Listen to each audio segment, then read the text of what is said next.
ওই পাপিষ্ঠ ব্যক্তির রূহকে ওইভাবে বের করে নিয়ে আসবেন যেইভাবে কোনো ভিজা কাপড়ের ভিতরে অথবা তুলার ভিতরে একটা লোহার বাঁকা ফলা আটকে গেলে তাকে টেনে বের করে নিয়ে আসার সময় ছিঁড়ে বের হয়ে আসে, ছিন্ন বিচ্ছিন্ন হয়ে ছিঁড়ে ওই লোহার ফলার সাথে বের হয়ে আসে, সেইভাবে মালাকুল মাউত তার শরীরের ভেতর থেকে তার রূহকে টেনে ছিঁড়ে বের করে নিয়ে আসবে।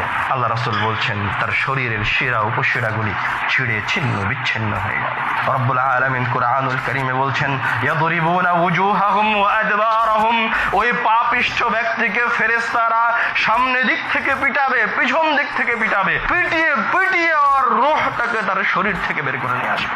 ফায়াখুযুহা, অতঃপর মালাকুল মাউত তার রূহটাকে গ্রহণ করবেন। ফালাম ইয়াদউহু ফি ইয়াদিহি তারাফাতা আইন, কিন্তু যে সমস্ত ভয়ঙ্কর চেহারার ফেরেশতাগুলিকে দেখে ওই রূহ পালিয়ে যাচ্ছিল, বের হয়ে আসতে যাচ্ছিল না, ওই ফেরেশতারা যারা জাহান্নাম থেকে মাসুহ নামক অগ্নিপাত্র নিয়ে এসেছিল তারা মালাকুল মাউতের হাতে রূহকে তরাফাতা আইন, চোখের পলক ফেলতে যতক্ষণ সময় লাগে ততক্ষণ সময় রাখবে না, দ্রুত নিয়ে ওই জাহান্নাম থেকে নিয়ে আসা কষ্টদায়ক আগুনের মাসুহ নামক পাত্রের ভিতরে ঢুকিয়ে দিবে। কিন্তু তার কোনো আহ্বানে শোনা হবে না। এই পাপিষ্ঠ ব্যক্তিকে কবরের মাঝে কিয়ামতের দিন পর্যন্ত শাস্তি দিতে থাকা